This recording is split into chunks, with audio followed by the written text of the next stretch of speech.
दैनिक निष्पक्ष पोस्ट, दर्पण सच का, समय से पहले, खबर से आगे।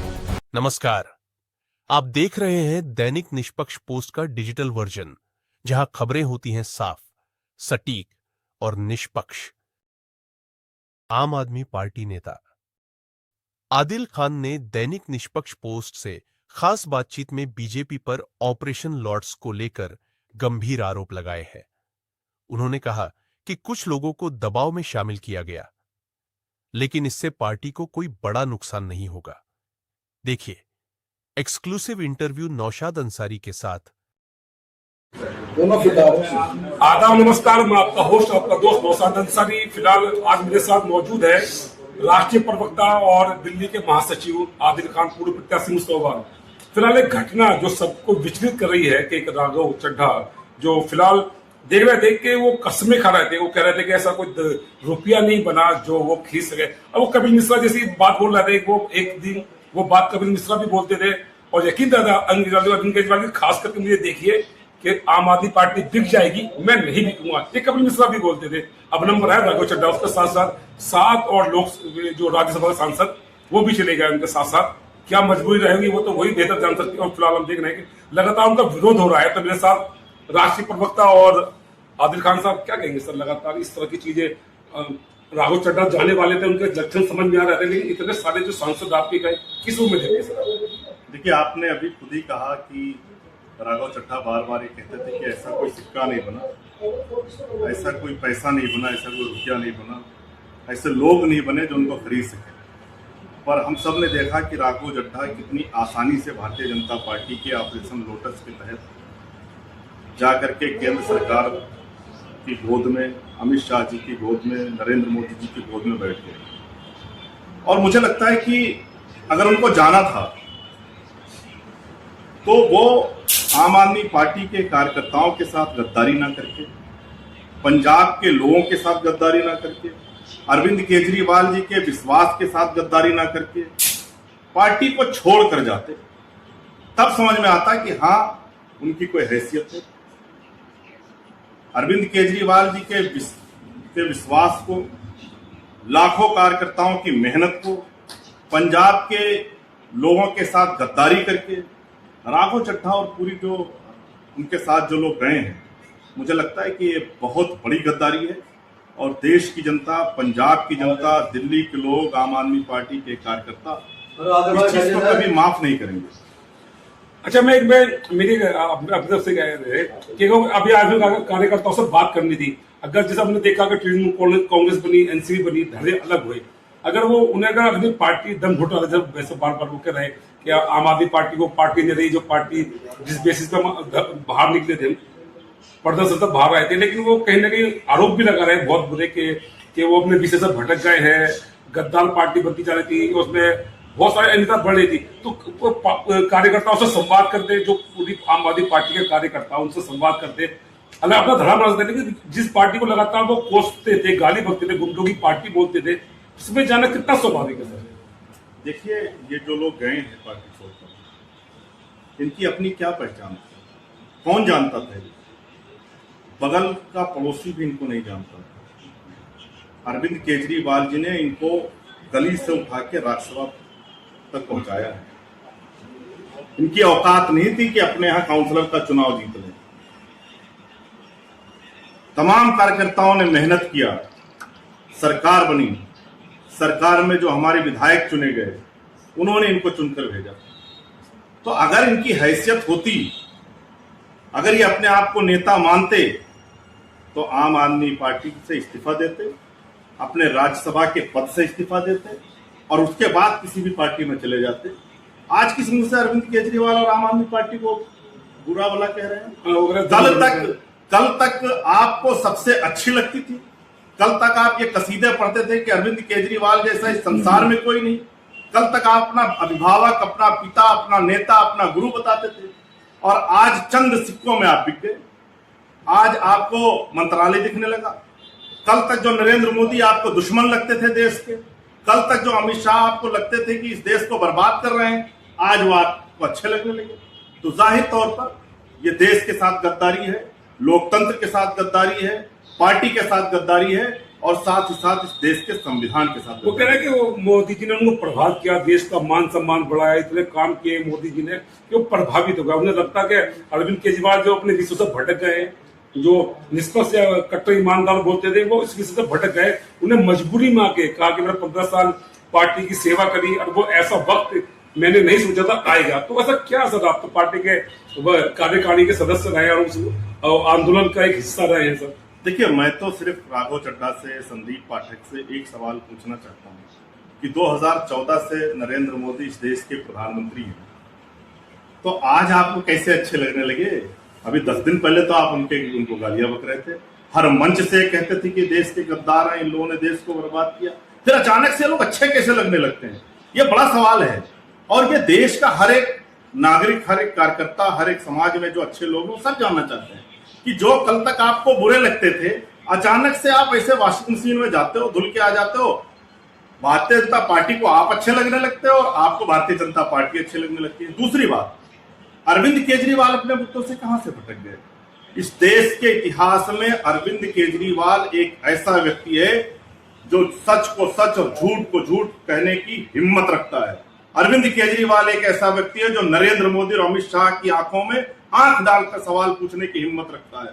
जेल जाते हैं अरविंद केजरीवाल, पूरी टीम हमारी जेल चली जाती है, लेकिन अरविंद केजरीवाल, मनीष सिसोदिया, संजय सिंह, सत्येंद्र जैन ने कभी भारतीय जनता पार्टी के सामने घुटने नहीं टेके, कभी भारतीय जनता पार्टी से डरे घबराए नहीं। और ये लोग जो देश छोड़कर भाग गए थे जब पार्टी के ऊपर संकट आया था, ये कह रहे हैं अरविंद केजरीवाल बदल गए हैं। इनको शर्म आनी चाहिए, माफी मांगनी चाहिए आम आदमी पार्टी के कार्यकर्ताओं से, माफी मांगनी चाहिए देश के संविधान से। इन लोगों ने संविधान की हत्या की है। और मैं आपको एक बात और कहूं नौशाद भाई, आप यकीन मानो, इस देश के तमाम जो संविधान के जानने वाले लोग हैं, तमाम जो राजनीतिक विश्लेषक हैं, ये कह रहे हैं कि इनका जो उन्होंने पाला चेंज किया है, इससे इनकी सदस्यता जाएगी। आप देखिए कपिल सिब्बल साहब जो इस देश के बड़े वकील हैं, और कल एक टीवी पे मैं देख रहा था, भारतीय एनडीए के घटक के वकील उन्होंने कहा, वाजपेयी जी जो सुप्रीम कोर्ट के सीनियर वकील हैं, उन्होंने तक कहा कि इनकी सदस्यता जाएगी, जबकि वो भारतीय जनता पार्टी के घटक दल हैं। उन्होंने भी कहा तो इनकी सदस्यता जानी तय है। हमारे जो राज्यसभा के लीडर ऑफ हाउस हैं संजय सिंह जी, और हमारी पार्टी के वरिष्ठ नेता, अच्छा, वो कह रहे हैं कि उनकी अवहेलना हो रही थी, बार बार उन्हें पद से हटाया गया, उनकी सिक्योरिटी छीन ली गई। जो राज्यसभा के सिक्योरिटी कब हटाएगी? जब पंजाब सरकार ने हटा दी थी सर। देखिए, सिक्योरिटी तब हटाएगी जब आप पंजाब के अंदर कोई काम ही नहीं कर रहे हैं। पंजाब से सिक्योरिटी उनको दी गई थी, पंजाब के लोगों के साथ आप गद्दारी कर रहे थे। राज्यसभा के अंदर पंजाब के लिए कितने सवाल पूछे राघव चड्ढा ने? किस लिए सिक्योरिटी चाहिए उनको? आप पंजाब जाते नहीं हो, आप पंजाब की जनता से मिलते नहीं हो, आप पंजाब के लिए काम नहीं करते हो, आपको सिक्योरिटी चाहिए जेड प्लस की। तो ये पंजाब के गद्दार हैं, ये कार्यकर्ताओं के गद्दार हैं। इनको हम तो देश कार्यकर्ता तो छोड़ दीजिए, इनको ऊपर वाला भी कभी माफ नहीं करेगा। अच्छा, किस रूप में देख रहा है? जो कार्यकर्ता में देख रहा है कि हरभजन सिंह के घर पे भी गद्दार, जितने भी नेता हैं जो राज्यसभा सांसद पंजाब से आते हैं जिन्होंने गद्दारी की, पब्लिक में गुस्सा है। गुस्सा इस बात को लेकर के उन्होंने पंजाब से बना के उनको राज्यसभा सांसद भेजा, और उनके साथ जो धोखा हो तो गद्दार शब्द का वो स्लोगन जो उनके घरों पर लिख रहे हैं सर। देखिए, पंजाब क्रांतिकारियों की धरती है, पंजाब शहीदों की धरती है, वीरों की धरती है, पंजाब गुरुओं की धरती है, और पंजाब कभी भी गद्दारों को हमेशा सबक सिखाती है, कभी गद्दारों को माफ नहीं करती।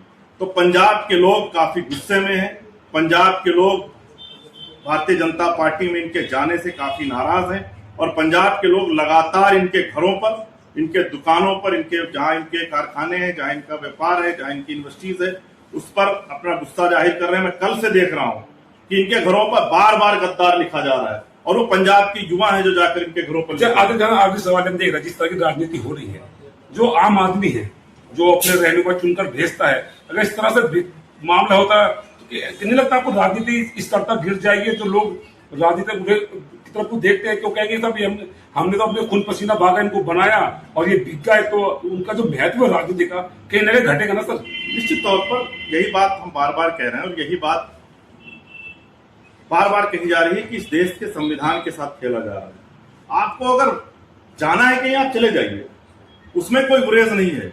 पर आप अगर जाना चाहते हैं तो आप जिस पार्टी से चुन के गए हैं, जिस दल से चुन के गए हैं, जिस लीडरशिप ने आपको चुना है, वहां आप इस्तीफा देके चले जाइए। किसने आपको रोका है जाने के लिए?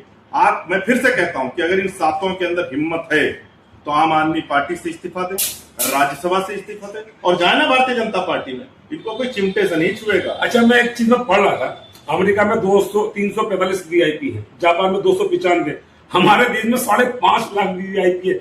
मतलब ऐसा व्यक्ति जिसको कुत्ता ना भौंके वो सब बोला मुझे जेट प्लस दो।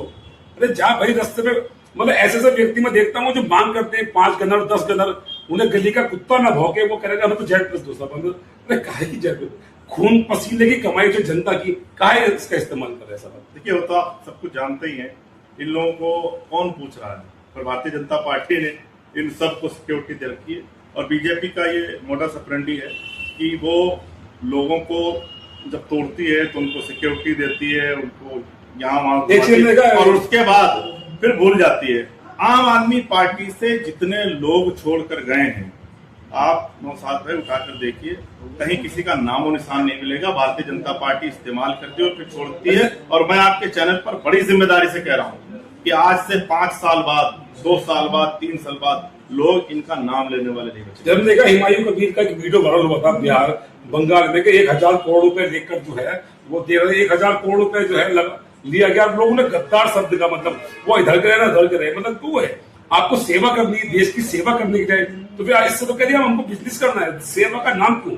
जब आपको खरीद फरोख्त करनी है, इस तरह की राजनीति करनी तो कह दिया हमारा बिजनेस है, एक कंपनी है, हम तो कंपनी चलाएंगे, सेवा का नाम हटा दीजिए। देखिए, बड़ा अच्छा आपने सवाल किया है। हुमायूं कबीर ने भारतीय जनता पार्टी से 1000 करोड़ रुपए लेकर कलकत्ता के अंदर, बंगाल के अंदर ये कहा कि हम बाबरी मस्जिद बनाएंगे। और बहुत सारे लोग हैं, उसमें ओवैसी साहब भी शामिल हैं, जो गए थे वहां। आज सबके सामने स्टिंग ऑपरेशन आ चुका है।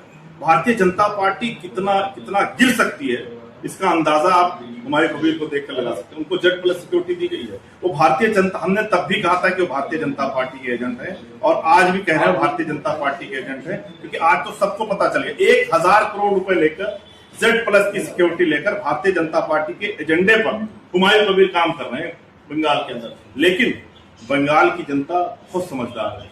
भारतीय जनता पार्टी की वहां जमानतें दर्ज हो रही हैं। ममता दीदी की फिर से प्रचंड बहुमत से वहां सरकार बनने जा रही है। फिलहाल आप देख रहे थे आदिल खान राष्ट्रीय प्रवक्ता है और दिल्ली के महासचिव भी है, और मुस्तफा विधानसभा से पूर्व प्रत्याशी भी है और नंबर 2 पे रहे।